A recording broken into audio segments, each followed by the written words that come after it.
between the US and China, we got to, with retaliatory tariffs, well over 100%. It tends to vary. People were having nightmares even trying to work out what the numbers were. Various of those retaliations on both sides have been suspended. We are somewhere on the order of kind of 20, 30, 40% between them. That's still quite a high number, but it's manageable. When the US Treasury Secretary Scott Bessent met his Chinese counterpart in Switzerland last month, America diluted its tariffs. Now, we learned today those conversations are going to continue, this time in London. Now, it's thought to be a diplomatic win for the UK, and it seems like the Trump administration approached our government to host those talks. The tariffs both countries have imposed on each other are currently on hold. Let's speak to David Henig, who's director of the trade think tank, the European Centre for International Political Economy. Morning to you, David. Good morning. What do you make of this? I mean, Trump announced this late last night, didn't he? I haven't yet seen a response from the Chinese. What do you make of the significance of more talks and them being in London? Well, from our point of view in the UK, it's obviously always a good thing. If lots of senior folk are coming in, we can ask them about how they're doing with implementing the UK-US trade agreement.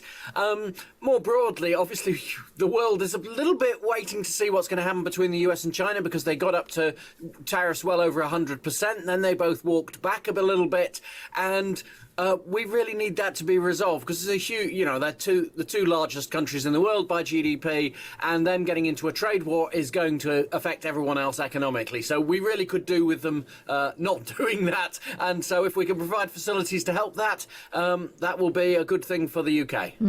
Remind us where we are on tariffs, what the point we got to and where we're at now.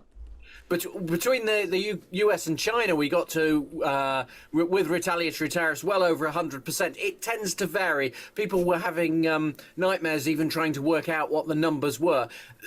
Various of those retaliations on both sides have been suspended. We are somewhere on the order of kind of 20, 30, 40% between them. That's still quite a high number, but it's manageable. And then with regard to the rest of us, we are back to, if we remember, President Trump reciprocal tariffs. Then we all came back down to 10% again, plus steel, aluminium and cars, which are 25 or 50%. That's where we are. But Trump claiming he wants to do deals with everybody by about 1 month's time. So there's still a lot going to happen on tariffs in the coming weeks.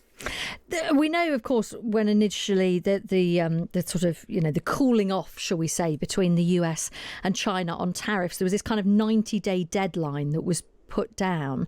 It looks like it's going to be quite challenging to meet that.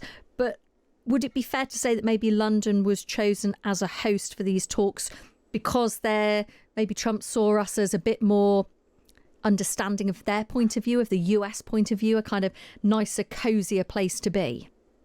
Well, one shouldn't exaggerate. I mean, the last round was hosted in Switzerland. These things have often been hosted in the past in countries like Iceland. So when large powers meet, they do tend to pick a smaller, more open country, which potentially has relations broadly with both sides. So the UK does fit the bill there. So in one sense, it's a vote of confidence in the UK. In another sense, on the other hand, it's also saying you're not a threat to us. You're not an economic power. So it's a mixed blessing. I think I take it. I think that it's it shows that the government has been doing an okay job in keeping us relatively open to all sides, because we want to trade with all sides, and we've been doing an okay job at flattering President Trump and keeping in his good books. As I say, though, our industries will be hoping that while the senior US officials are here, the UK government can have a word with them and make sure that the deal to reduce and eliminate US tariffs on UK goods actually happens. Do we know how high level the delegation is going to be sent from both sides? Because we're clearly not going to see President Xi and President Trump together in London. No, but the report I saw suggested that there are 3 US cabinet ministers, the head of US Trade, Jameson Greer, Howard Lutnick, who's the Commerce Secretary, and Scott Bessent, who's the Treasury Secretary. So that's a pretty senior delegation, if that's true, and in which case I'm sure that the Chinese delegation will be pretty senior as well.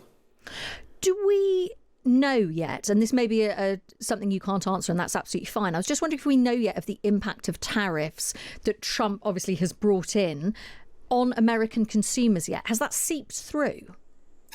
Not yet. There's been some suggestion of price rises in the US, but what happened was that a large amount of extra trade happened between January and March. So there was a spike in US imports at pre-tariff prices, which will have kept prices relatively under control to this point. Then there was a fall in trade in April. So the price rises are only coming through slowly. And obviously, if various deals are done, those price rises to US consumers won't actually be as dramatic as would happen if you did have 100% tariffs on all goods from China. Mm-hmm. So at this stage, it's relatively under control, though there have been some price rises. So we know that these talks are happening next week between high-level delegation of the US and China. How long are they going to last? Is it a day? Is it several days? Do we have those kind of details?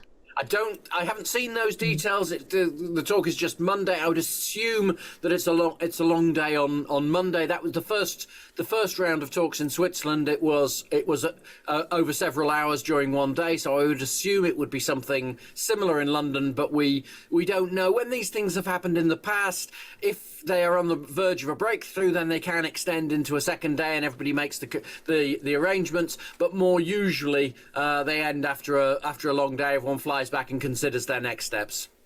Thank you ever so much for speaking to us this morning, David. Okay, thank you. Take care. That is David Henig. He is director of the trade think tank, the European Centre for International Political Economy. It's a lot of people. President, you posted yesterday that a way to save money would be to cancel some of Musk's contracts. How seriously are you considering that? Well, we'll take a look at everything. I look at everything. He's got a lot of money.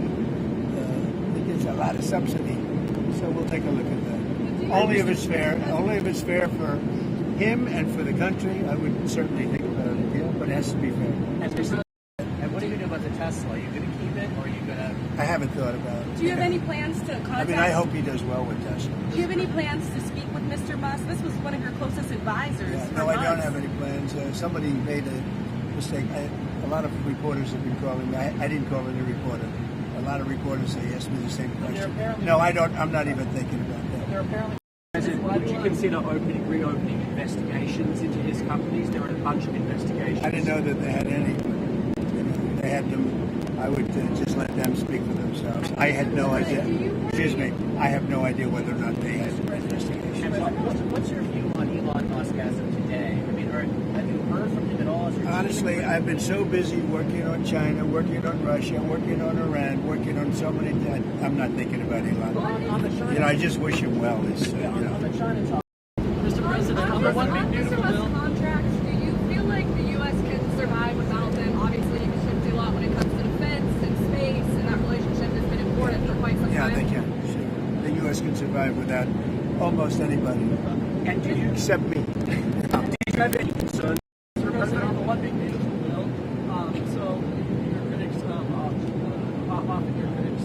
I don't have too many critics because, honestly, I don't know of anybody that's going to vote against it. Maybe Rand Paul or somebody, but, they always vote against it. But I actually think that over the last 24 hours, it's even solidified. We have tremendous support So just on the bill.